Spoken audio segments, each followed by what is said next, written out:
Hello everyone, नमस्कार। मैं हूं श्रवण कुमार। संध्या कंप्यूटर के यूट्यूब चैनल पे आप सभी का एक बार फिर से स्वागत करता हूं। देखिए फ्रेंड्स, आज जो मैं आप सभी के लिए वीडियो ले गए वो है एसएससी एग्जाम जीव विज्ञान 1000+ महत्वपूर्ण फ्रेंड्स प्रश्न उत्तरी आप सभी को देखने को मिलेगी।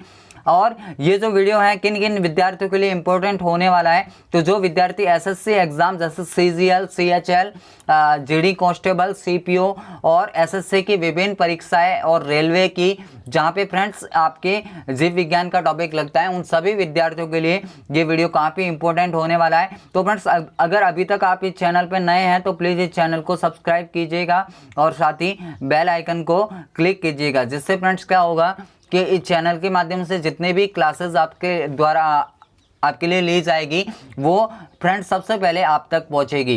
तो चलते हैं, वीडियो को शुरू करते हैं। फ्रेंड्स, एक बार फिर से प्रतियोगिता परीक्षाओं का धुआं करने के लिए एक महत्वपूर्ण फ्रेंड्स 1000+ जो एमसीक्यूज हैं आप सभी के लिए एक सीरीज चला रहा हूं, जो आपके एग्जाम की दृष्टि से काफ़ी इंपॉर्टेंट होने वाली है। तो ये जो आपका पहला क्वेश्चन है कि हरे रंग का पदार्थ जो पौधों में प्रकाश संश्लेषण करता है वह निम्नलिखित में से कौन है। अब फ्रेंड्स देखिएगा कि जो पत्तियों के अंदर जो हरे रंग का एक पदार्थ पाया जाता है जो किसमें सहायता करता है प्रकाश संश्लेषण के अंदर, और वो आपका कौन सा होता है, क्लोरोफिल होता है। कौन सा होता है, क्लोरोफिल। अब देखिएगा फ्रेंड्स, इसका जो दूसरा नाम आपको कहीं हिंदी में अगर देखने को मिल सकता है तो आप बोल सकते हो क्या, पर्णहरित आप बोल सकते हो। फ्रेंड्स, ये क्या करता है कि जो पत्तियों के अंदर पाया जाता है जो किस रंग का होता है, हरे रंग का होता है, और ये किस में सहायता करता है, प्रकाश संश्लेषण में सहायता करता है। इसको फ्रेंड्स और क्या बोला जाता है, फोटोसिंथेटिक पिगमेंट्स भी इसको बोला जाता है। और इसको क्या बोला जाता है, सिंथेटिक पिगमेंट इसको बोला जाता है। क्या बोला जाता है, फोटोसिंथेटिक पिगमेंट इसको बोला जाता है। ये फ्रेंड्स क्या होता है कि एक प्रोटीन युक्त जटिल रासायनिक पदार्थ होता है। क्या होता है, प्रोटीन युक्त जटिल रासायनिक पदार्थ होता है। और फ्रेंड्स, ये किन किन तत्वों से मिलकर बना होता है, तो आप थोड़ा ध्यान देना कि इसमें क्या क्या पाया जाता है। कार्बन पाया जाता है, ऑक्सीजन पाया जाता है, और आपका मैग्नीशियम पाया जाता है, और आपका नाइट्रोजन पाया जाता है। तो इन चार तत्वों से मिलकर फ्रेंड्स क्या बना होता है, क्लोरोफिल, जो कि इसमें सहायता करता है प्रकाश संश्लेषण में। इसका रंग कैसा होता है, हरे रंग का ये होता है। तो यहाँ से कम ये याद रखना फ्रेंड्स, इस क्वेश्चन से रिलेटेड जो भी आपको बातें होगी मैं सारी की सारी बातें आपको उस क्वेश्चन में बताऊंगा। तो आप क्या करिएगा कि अपने साथ में नोटबुक को लेके बैठिएगा। अगर फ्रेंड्स आपको कोई भी नई चीज़ आपको देखने को मिलती है तो प्लीज़ उसको नोट डाउन करने की ट्राई करना, ताकि क्या है कि जब भी आपका एग्जाम आए तो आपको वहां से बहुत हेल्प मिलेगी। अब फ्रेंड्स, जो आपका सेकंड क्वेश्चन है कि शुष्का सिकोप का मनुष्यों में जो प्रकोप होता है किस विटामिन की कमी से होता है। फ्रेंड्स देखिएगा, सबसे पहले तो ये रोग क्या होता है कि इस रोग से जो आपका प्रभावित अंग है वो आपकी क्या होती है, आंखें होती है। यानी कि जो आपकी आंख होती हैं ये फ्रेंड्स क्या होती है, इस रोग में प्रभावित अंग होती हैं। इस रोग के अंदर क्या होता है कि जो मनुष्य की आंखें हैं फ्रेंड्स, उसमें क्या आ जाता है, सूखापन आ जाता है। क्या आ जाता है, सूखापन आ जाता है। और इसकी वजह से जो आंखों से जो आपके आंसू निकलते हैं वो आंसू फिर निकलना क्या हो जाते हैं, बंद हो जाते हैं। क्या हो जाते हैं, बंद हो जाते हैं, जिसके कारण ये रोग होता है। और फ्रेंड्स, ये किस विटामिन की कमी से होता है, तो विटामिन ए की कमी से ये रोग आपको देखने को मिलता है। तो इसीलिए फ्रेंड्स, अगर इस क्वेश्चन से रिलेटेड आपको जो भी बातें पूछी जाती है कम से कम अच्छे से उनका जवाब देने की ट्राई करना। कि भाई अगर आपसे पूछता है कि शुष्का सिकोप जो आपका रोग है उसके अंदर प्रभावित अंग कौन सा है, तो फिर आप क्या बोलोगे, आंख होता है। यानी कि जो आप मनुष्य की नेत्र होती है, नेत्र इसका प्रभावित अंग है। इसके अंदर क्या होता है कि आंखों में सूखापन आ जाता है और आंसू का निकलना क्या हो जाता है, बंद हो जाता है। और ये किस विटामिन की कमी से होता है, तो विटामिन ए की कमी से ये रोग आपको देखने को मिलता है। उसके बाद में जो आपका नेक्स्ट क्वेश्चन है कि प्रोटीन ऊर्जा कुपोषण का परिणाम है। अब फ्रेंड्स देखिएगा, जो प्रोटीन होता है आपका, प्रोटीन बहुत ही अच्छा आपका एक पदार्थ होता है। अब देखिए फ्रेंड्स, अगर इसकी कमी हो जाती है तो फिर क्या हो जाता है कि एक रोग होता है जिसका नाम क्या है, मैरस्मस रोग है। क्या है फ्रेंड्स, मैरस्मस मैरस्मस रोग आपका होता है। अब देखिएगा फ्रेंड्स, इस रोग के ये किसको प्रभावित करता है, तो जो 1 वर्ष से कम वर्ष के जो आयु के जो बालक होते हैं उनमें फ्रेंड्स ये आपको जो रोग है मैरस्मस आपको देखने को मिलता है। और ये किसकी कमी से होता है, प्रोटीन की कमी से होता है। अब फ्रेंड्स, प्रोटीन की कमी से जो वयस्क होते हैं उनमें भी रोग होता है, और वो रोग फिर कौन सा होता है, भूखमरी रोग होता है। तो यहाँ से कम ये याद रखना कि भाई जो प्रोटीन की कमी से अगर आपको इनमें पूछा जाए कि 1 वर्ष से कम बालक में कौन सा रोग आपको देखने को मिलता है, तो मैरस्मस रोग आपको देखने को मिलता है। तो इस क्वेश्चन का जो राइट आंसर है आपका क्या हो जाएगा, बालजिया हो जाएगा, या फिर आप बोल सकते हो मैरस्मस। तो यहाँ से इस क्वेश्चन का राइट आंसर हो जाएगा। उसके बाद में जो आपका नेक्स्ट क्वेश्चन है कि शरीर के किस अंग की खराबी से मधुमेह का प्रकोप होता है। अब देखिए फ्रेंड्स, जो मधुमेह रोग होता है, मधुमेह जो आपका रोग होता है ये किसकी कमी किस अंग के जो प्रभावित हो जाने के कारण फिर होता है। तो जो मधुमेह रोग है आपका किसके कारण होता है, पैनक्रियाज या अग्नाशय की जो अगर ये खराबी हो जाते हैं फ्रेंड्स, तो इसके कारण ये रोग आपको देखने को मिलता है। यानी पैनक्रियाज इंग्लिश में बोला जाता है, हिंदी में इसको अग्नाशय बोला जाता है। अब फ्रेंड्स, आप सभी को पता होना चाहिए कि भाई जो आपका अग्नाशय है एक अंतःस्रावी ग्रंथि है जो किसका स्त्रावण करती है, इंसुलिन हार्मोन का स्त्रावण करती है। किसका स्त्रावण करती है, इंसुलिन हार्मोन। अब फ्रेंड्स, ये है जो अग्नाशय से जो निकलने वाला हार्मोन कौन सा है, इंसुलिन हार्मोन। और फ्रेंड्स, अगर अग्नाशय से इंसुलिन हार्मोन का जो निकलना है, निकलने में क्या हो जाए, कमी हो जाए, तो फ्रेंड्स आपकी बॉडी के अंदर फिर क्या हो जाता है कि आपके जो रक्त हैं उसके अंदर जो ग्लूकोज है यानी शुगर का लेवल क्या हो जाता है, बढ़ जाता है। क्या हो जाता है, जो शुगर का लेवल है बढ़ जाता है, जिसके कारण फिर आपको कौन सा रोग देखने को मिलता है, मधुमेह रोग आपको देखने को मिलता है। यानी कि यहाँ से याद रखना कि भाई मधुमेह रोग के अंदर जो प्रभावित अंग है वो कौन सा है, पैनक्रियाज या अग्नाशय है। इस अग्नाशय जो निकलने वाला इंसुलिन हार्मोन है अगर वो कम मात्रा में अगर स्रावित होता है तो फिर एक रोग होता है जिसका नाम क्या है, मधुमेह रोग है। तो यहाँ से ये याद रखना फ्रेंड्स, आप सभी के लिए बहुत ही इंपॉर्टेंट होने वाला है ये क्वेश्चन। उसके बाद में जो आपका नेक्स्ट क्वेश्चन है कि गेंगा रोग आयोडीन की कमी से होता है, यह निम्न में से किस क्षेत्र में व्याप्त होता है। फ्रेंड्स देखिएगा, सबसे पहले तो इतना याद रखना कि भाई जो गेंगा रोग है किसकी कमी से होता है, आयोडीन की कमी से होता है। एक क्वेश्चन तो आपका यहाँ से तैयार हो जाता है कि भाई जो गेंगा रोग है किसकी कमी से होता है, आयोडीन की कमी से होता है। और फ्रेंड्स, ये किस क्षेत्र के लोगों में आपको ज़्यादा मात्रा में देखने को मिलता है, तो वे लोग जो कहाँ पे रहते हैं, पहाड़ी क्षेत्र के अंदर रहते हैं। फ्रेंड्स, जो लोग पहाड़ी क्षेत्र के अंदर रहते हैं उनके भोजन में या फिर आप बोल सकते हो जल में किसकी कमी होती है, आयोडीन की क्या होती है, कमी होती है, जिसके कारण फ्रेंड्स इनमें कौन सा रोग देखने को मिलता है, गेंगा रोग। इसका जो अन्य नाम होता है गेंगा रोग का वो क्या होता है, गलखंड रोग होता है। कौन सा होता है, गलखंड रोग होता है। तो यहाँ से कम ये बातें जो मैं बोल रहा हूँ फ्रेंड्स इनको नोट डाउन करने की ट्राई करना, जो आपके एग्जाम की दृष्टि से काफ़ी इंपॉर्टेंट होने वाली है। उसके बाद में जो आपका नेक्स्ट क्वेश्चन है कि विटामिन ए मुख्यतः कहाँ संग्रहित किया जाता है। फ्रेंड्स, आपके शरीर के अंदर जो आपका विटामिन ए होता है वो कहाँ पे संग्रहित होता है। तो यहाँ से ये बहुत ही अच्छा फ्रेंड्स आप सभी के लिए क्वेश्चन है जो आप सभी के लिए बहुत ही इंपॉर्टेंट होने वाला है। देखिएगा फ्रेंड्स, ये जो आपका होता है विटामिन ए, ये फ्रेंड्स ऐसे आप बोल सकते हो कि कहाँ संचयित होता है, जिगर में संचयित होता है। कहाँ पे होता है, जिगर में संचयित होता है। अब देखिएगा फ्रेंड्स, जो विटामिन ए है सबसे पहले इसके बारे में अपन थोड़ा बहुत देख लेते हैं कि जो विटामिन ए है वो किस में घुलनशील होता है, वसा के अंदर घुलनशील होता है। यानी विटामिन ए है, विटामिन डी है, विटामिन ई है और विटामिन के, ये तो फ्रेंड्स किस में घुलनशील होते हैं, वसा के अंदर घुलनशील होता है। ये क्वेश्चन फ्रेंड्स एग्जाम में पूछा जाता है कि vitamin A, vitamin D, vitamin E, vitamin के ये कहाँ पे घुलनशील होते हैं, तो वसा के अंदर घुलनशील होते हैं। जबकि जो आपका होता है कौन सा, विटामिन बी और सी। ये जो विटामिन है ये फ्रेंड्स किस में घुलनशील होता है? जल के अंदर घुलनशील होता है। किस में घुलनशील होता है?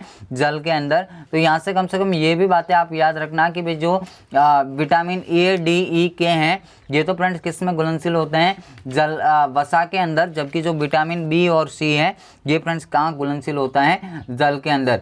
और ये जो संचय कहाँ पे होता है? जिगर के अंदर। यानी कि आप बोल सकते हो कि जो आपका यकृत होता है, जो आपका यकृत होता है वहाँ पे फ्रेंड्स क्या संचय होता है? विटामिन ए संचय होता है। तो यहाँ से ये याद रखना जो भी मैंने बातें बोली हैं विटामिन ए, अब ये संचय कहाँ होता है? तो आप यकृत बोल सकते हो, कहीं आपको नाम जिगर देखने को मिल सकता है। उसके बाद में जो विटामिन ए है, विटामिन डी है, विटामिन ई, विटामिन के, ये किस में घुलनशील होते हैं? वसा में। जबकि विटामिन बी और विटामिन सी ये कहाँ घुलनशील होते हैं? जल के अंदर घुलनशील होते हैं। अब फ्रेंड्स जो विटामिन ए की कमी से जो रोग होता है कौन सा होता है? रतौंधी रोग होता है।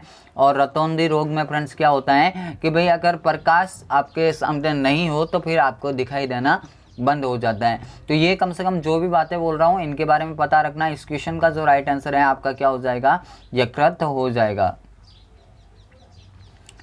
उसके बाद में जो आपका नेक्स्ट क्वेश्चन है कि मादा क्यूलेक्स मच्छर निम्नलिखित में से किस रोग का वाहक होता है? अब फ्रेंड्स देखिएगा कि ये जो मादा क्यूलेक्स जो मच्छर होता है ये किस रोग का वाहक होता है? तो फ्रेंड्स जो मादा क्यूलेक्स जो मच्छर है ये फाइलेरिया परजीवी का मुख्य वेक्टर होता है। किसका? फाइलेरिया परजीवी का ये मुख्य वेक्टर होता है। वेक्टर का मीन्स क्या होता है? रोगवाहक। क्या होता है? रोगवाहक। यानी जो फाइलेरिया है उसका फ्रेंड्स क्या है? मुख्यतः ये क्या है? वेक्टर माना जाता है।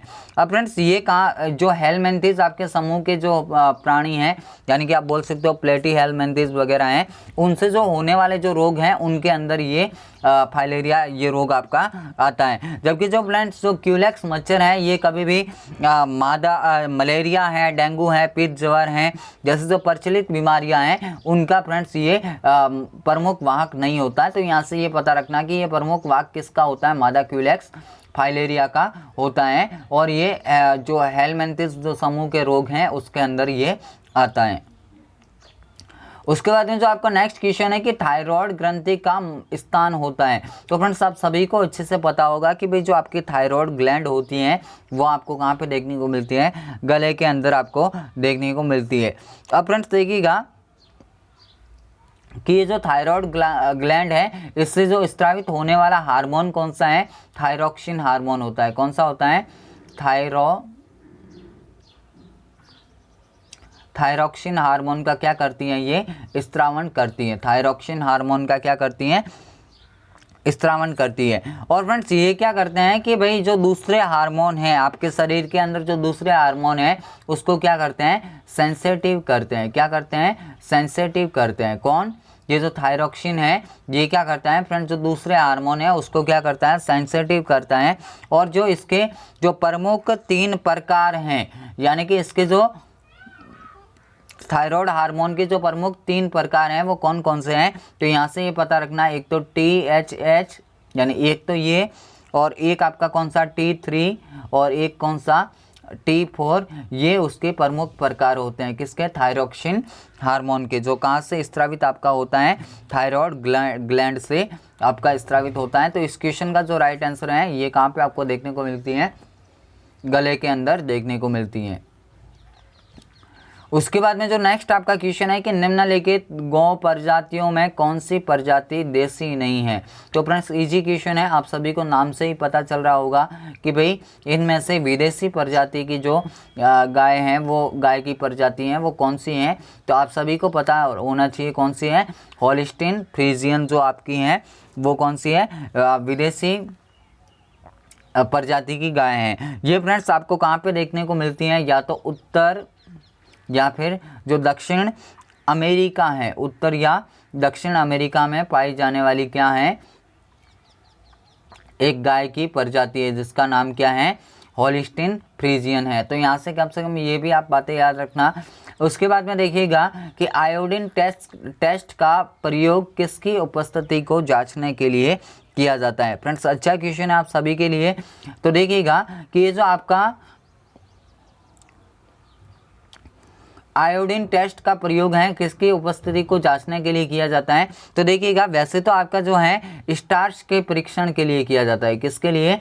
स्टार्च के जो परीक्षण है उसके लिए फ्रेंड्स किया जाता है। जबकि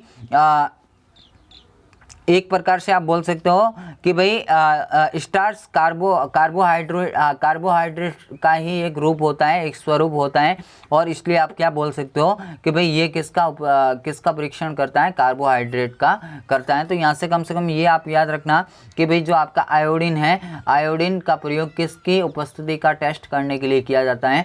तो कार्बोहाइड्रेट है या फिर स्टार्च है, आपको कुछ भी वहाँ पे देखने को मिल सकता है, तो वो वहाँ से आपका बिल्कुल ही राइट आंसर हो जाएगा। उसके बाद में जो आपका नेक्स्ट क्वेश्चन है कि निम्नलिखित में से कौन पोलियो का कारक है? फ्रेंड्स अच्छा क्वेश्चन है आप सभी के लिए, बहुत ही इंपॉर्टेंट क्वेश्चन है। देखिएगा कि पोलियो का जो कारक होता है वो फ्रेंड्स क्या होता है? एक वायरस जनित रोग है। सबसे पहले तो पोलियो का क्या है? एक वायरस जनित रोग है। ये फ्रेंड्स क्या है?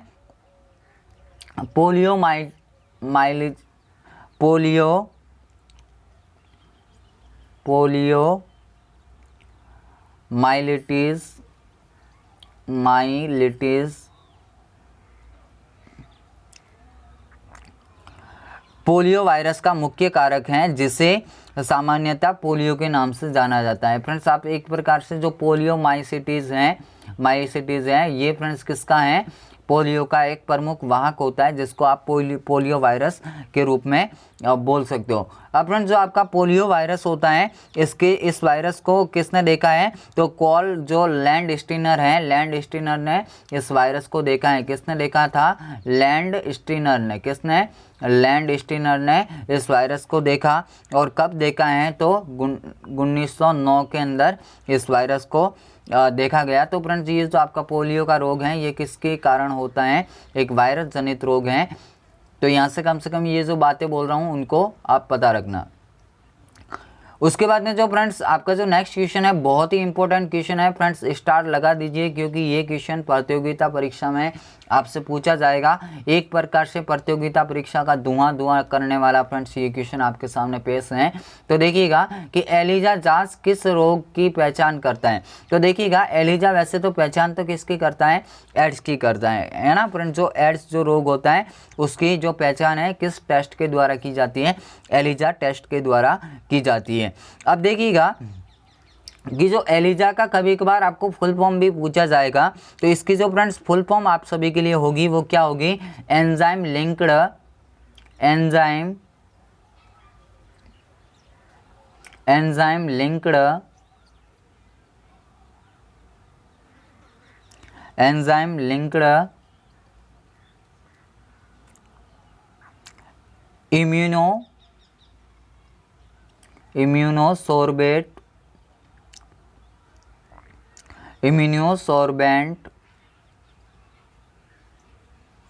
इम्यूनोसोर्बेंट ऐसे क्या है फ्रेंड्स? एंजाइम लिंक्ड इम्यूनोसोर्बेंट ऐसे। इस जो एलिजा परीक्षण है उसका ये पूरा नाम है। तो फ्रेंड्स कभी कभार एग्जाम में ये भी पूछा जाता है। अब फ्रेंड्स देखिएगा कि इसके जो ये परीक्षण किस रोग के लिए किया जाता है? एड्स के लिए। और एड्स का जो पूरा नाम होता है वो क्या होता है? Acquired immuno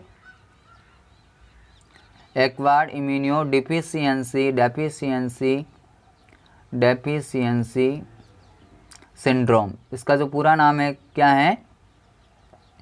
acquired immuno deficiency syndrome. और फ्रेंड्स ये किस वायरस के कारण होता है? HIV वायरस के कारण होता है। इसका जो वायरस है कौन सा है? HIV virus. और इसका पूरा नाम क्या है? Human immuno deficiency virus. इसका जो पूरा नाम क्या है? Human immuno deficiency virus. क्या है? Human immuno deficiency virus. तो यहाँ से कम से कम आप पता रख लेना कि भाई जो एलिजा परीक्षण है किस रोग के लिए किया जाता है? एड्स के लिए। और इस एलिजा का पूरा नाम क्या है? एंजाइम लिंक्ड इम्यूनोसोर्बेंट ऐसे इसका पूरा नाम है। और जो एड्स रोग है उसका फ्रेंड्स वायरस कौन सा है? वायरस जनित एक रोग होता है जो HIV वायरस होता है। और इस रोग का पूरा नाम क्या, जो इस वायरस का जो HIV का पूरा नाम क्या होता है? ह्यूमन इम्यूनो डेफिशिएंसी वायरस इसका पूरा नाम होता है। उसके बाद में जो नेक्स्ट क्वेश्चन है कि अंगोरा ऊन किस पशु से प्राप्त किया जाता है। तो फ्रेंड्स वैसे मैंने आपको बताया था कि भाई जो अंगोरा है किससे प्राप्त किया जाता है, एक बकरी की जो नस्ल है उनसे फ्रेंड्स क्या है कि आपका ये जो अंगोरा ऊन आपका प्राप्त किया जाता है, जिसको फ्रेंड्स क्या बोला जाता है, मोहेयर बोला जाता है। क्या बोला जाता है, मोहेयर बोला जाता है। क्या बोला जाता है, मोहेयर बोला जाता है। और ये जो एक ऊन का प्रकार होता है जो मध्य एशिया में फ्रेंड्स आपकी जो पाई जाती है बकरी की जो नस्ल, वहाँ पे फ्रेंड्स ये जो ऊन है उन बकरियों से प्राप्त की जाती है। उसके बाद में जो आपका नेक्स्ट क्वेश्चन है कि निम्नलिखित में से कौन विटामिन ए का सर्वोत्तम स्रोत है। फ्रेंड्स अच्छा क्वेश्चन है, देखिएगा जो विटामिन ए का जो सर्वोत्तम स्रोत है वो कौन सा है, गाजर है, जो आप सभी को पता होगा। और फ्रेंड्स जो गाजर के अंदर कौन सा क्या पाया जाता है, कैरोटीनॉइड्स पाया जाता है। क्या पाया जाता है, कैरोटीन पाया जाता है। आप बोल सकते हो क्या, कैरोटीन पाया जाता है। अब फ्रेंड्स ये जो कैरोटीन है ये किसके अंदर पाया जाता है, गाजर के अंदर पाया जाता है। और ये विटामिन ए का क्या होता है, प्रमुख स्रोत माना जाता है। क्या माना जाता है, विटामिन ए का प्रमुख स्रोत माना जाता है। और इसके अलावा जो है जो गाजर के अंदर बायोटीन है, और क्या क्या पाया जाता है, बायोटीन है, विटामिन के है, विटामिन सी है, विटामिन बी है, और ये भी फ्रेंड्स इसके प्रमुख स्रोत माने जाते हैं। तो यहाँ से कम याद रखना कि इस क्वेश्चन का जो राइट आंसर है आपका क्या हो जाएगा, गाजर हो जाएगा। उसके बाद में देखिएगा कि भारत में जंगली गधे यानी घोड़ाखोर निम्नलिखित में से कहाँ पाए जाते हैं। फ्रेंड्स अच्छा क्वेश्चन है आप सभी के लिए, जो आपके एग्जाम की दृष्टि से काफ़ी इंपॉर्टेंट होने वाला है। अब देखिएगा इस क्वेश्चन का जो आपका राइट आंसर है वो क्या हो जाएगा, कच्छ के रण में फ्रेंड्स आपको ये देखने को मिलता है। यानी कि भारतीय जंगली गधा गुजरात के बड़े कच्छ और छोटे कच्छ में फ्रेंड्स आपको देखने को मिलता है। और ये अभ्यारण्य कहाँ पे हैं, तो ये भारतीय गधा अभ्यारण्य में आपको ये देखने को मिल सकता है। उसके बाद में जो आपका नेक्स्ट क्वेश्चन है कि निम्नलिखित में से कौन सा ब्लड ग्रुप सर्वव्यापक ग्राहता है। यानी कि फ्रेंड्स सबसे रुधिर लेने वाला जो आपका ब्लड समूह होता है वो कौन सा होता है, तो आपका ए बी होता है। यहाँ से ये पता रखना कि भाई जो ए बी ब्लड ग्रुप होता है वो सभी से रुधिर ले सकता है, सभी से रुधिर ले सकता है। जबकि जो ओ होता है वो क्या होता है, सर्वदाता होता है। तो यहाँ से फ्रेंड्स कम से कम आप ये भी याद रखना, इस क्वेश्चन का जो राइट आंसर है आपका क्या हो जाएगा, ए बी ब्लड ग्रुप हो जाएगा। उसके बाद में जो आपका नेक्स्ट क्वेश्चन है कि कैल्शियम की आवश्यकता निम्नलिखित में से निम्नलिखित में से निर्मित होती है। यानी कि फ्रेंड्स क्या क्या कैल्शियम का उपयोग होता है अपनी बॉडी के अंदर, तो मांसपेशियों को कार्य करने में भी ये मदद करता है, खून के जमने में भी मदद करता है, हड्डियों के विकास में भी आपका कैल्शियम मदद करता है। तो इस क्वेश्चन का जो राइट आंसर है आपका क्या हो जाएगा, उपरोक्त सभी हो जाएगा। उसके बाद में जो आपका नेक्स्ट क्वेश्चन है कि निम्नलिखित में से विटामिन जल में घुलनशील होते हैं। जो अभी मैंने आपको बता दिया कि भाई जो जल में घुलनशील है कौन कौन से हैं, बी और सी विटामिन है। तो यहाँ पे आपको कौन सा दिख रहा है, सी दिख रहा है, तो ये इसका राइट आंसर हो जाएगा। उसके बाद में जो आपका नेक्स्ट क्वेश्चन है कि दही का खट्टापन निम्नलिखित में से किसके कारण होता है। तो देखिएगा जो दही होता है उसमें कौन सा बैक्टीरिया पाया जाता है, लैक्टोबैसिलस बैक्टीरिया पाया जाता है। लैक्टोबैसिलस जो बैक्टीरिया आपका कहाँ पे पाया जाता है, दही के अंदर पाया जाता है। उसके अंदर जो एसिड होता है वो कौन सा होता है, लैक्टिक एसिड होता है, जो फ्रेंड्स मनुष्य के लिए लाभकारी एक बैक्टीरिया होता है जिसका नाम क्या है,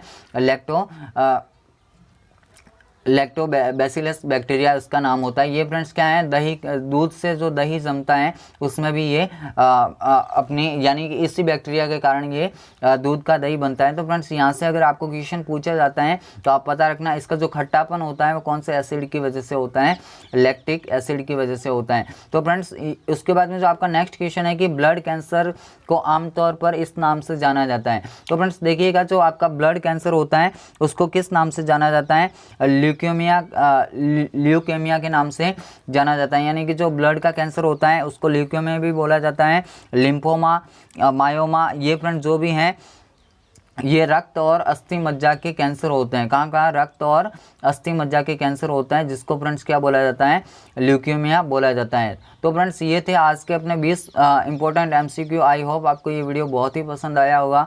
अगर फ्रेंड्स इस वीडियो को पसंद किया है तो प्लीज़ इस वीडियो को लाइक कीजिएगा, इस चैनल को सब्सक्राइब करके साथ ही बेल आइकन को क्लिक कीजिएगा, जिसके द्वारा फ्रेंड्स क्या होगा कि आने वाली हर एक लेटेस्ट नोटिफिकेशन आपके सामने सबसे पहले होगी। तो फ्रेंड्स इस वीडियो को ज़्यादा से ज़्यादा शेयर कर देना, ताकि जो भी स्टूडेंट अगर एसएससी एग्ज़ाम और जीव विज्ञान से रिलेटेड बातों को पढ़ना चाहते हैं, प्लीज़ इस चैनल को एक बार रिव्यू कर देना, आप सभी के लिए बहुत ही इंपॉर्टेंट होने वाला है। तो आज के लिए इतना ही, मिलेंगे कल एक नए वीडियो के साथ, तब तक के लिए जय हिंद, वंदे मातरम, जय भारत।